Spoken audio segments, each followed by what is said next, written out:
बिस्मिल्लाहिर्रहमानिर्रहीम। आज ये एक खुसूसी अमल है सूरह फातिहा का। ये किसी की फरमाइश पे मैं बता रहा हूँ। वैसे वो तो बाब मौक्कल मांग रहे थे, लेकिन बाब मौक्कल देना इतना आसान काम नहीं है। ये अमल असल में जमीया हाजात के लिए है, यानी जितनी भी आपकी हाजतें हैं उनके लिए ये एक मुजर्रब अमल है जो मैं आपको बता रहा हूँ। ये कभी ख़ता नहीं होगा जिस तरीके से मैं आपको बता रहा हूँ, अगर आप इस तरीके से पढ़ेंगे और पूरी डेडिकेशन के साथ। ये अमल सूरह फातिहा का है और आपको पता है कि सूरह फातिहा जो है वो कुरान मजीद की पहली सूरह मुबारका है और इसको आप एक दफ़ा तर्जमे के साथ पढ़िए।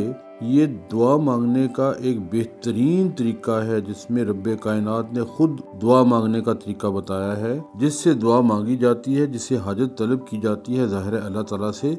तो सबसे पहले उसकी तारीफ और उसकी हम्द बयान करें कि बिस्मिल्लाहिर्रहमानिर्रहीम अल्हम्दुलिल्लाहि रब्बिल आलमीन अर्रहमानिर्रहीम मालिक यौमिद्दीन। इसमें ना सिर्फ ये कि अल्लाह ताला की हम्द बयान कर रहे हैं, बल्कि खुद को भी ये बावर करवा रहे हैं कि हम उस हस्ती से ये मांग रहे हैं जो रहमान भी है और रहीम भी है और जो आखिरत के दिन रोज़े जज़ा के दिन की मालिक भी है, और तमाम तारीफें उसी के लिए हैं। इसके बाद हम अल्लाह ताला के सामने गिड़गिड़ाते हुए ये कहते हैं इय्याका नअबुदु व इय्याका नस्तईन, कि हम तेरी ही इबादत करते हैं और तुझी से मदद मांगते हैं। और उसके बाद जो सबसे बेहतरीन दुआ हो सकती है कि अपने लिए राह मुस्तकीम मांगा जाए, सीधा रास्ता मांगा जाए, जो सबसे मुख्तसर होता है कि अल्लाह ताला हमें रास्ते से भटकने न देना। अब अमल बताने लगा हूँ। ये 41 रोज का अमल है और इसमें आप बिस्मिल्लाहिर्रहमानिर्रहीम पढ़ेंगे और उसकी मीम जो आखिर में आती है उसको अलहम्द से मिला देंगे। जैसे बिस्मिल्लाहिर्रहमानिर्रहीम अल्हम्दुलिल्लाहि रब्बिल आलमीन, यहाँ पर हमने बिस्मिल्लाहिर्रहमानिर्रहीम की मीम को अलहम्द से मिलाया और उसके बाद जब आलमीन आता है तो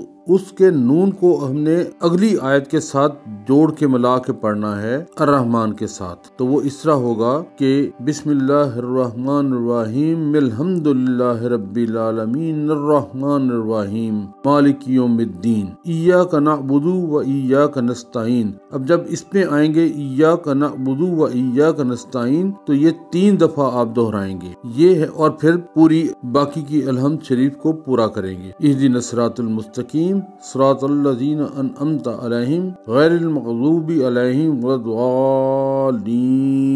अब ये हो गया इसको पढ़ने का तरीका। अब पढ़ने का मुकाम है फजर की सुन्नत और फर्ज के दरमियान 41 बार पढ़ना है आपने और 41 रोज तक पढ़ना है। इससे आप इसके आमिल हो जाएंगे। इसके बाद आप जिस भी निस्बत से इसको पढ़ेंगे, जिस मकसद के लिए इसको पढ़ेंगे, इंशाअल्लाह ताला वो मकसद पूरा होगा और कभी खता ना होगा। तो ये मैं आपको अमल दे रहा हूँ, बता रहा हूँ तरीका। आप इस पे पढ़िए, अपने लिए भी और अपने जानने वालों के लिए भी, अच्छे मकासद के लिए इसको पढ़ें और मुझे भी अपनी दुआओं में याद रखिए।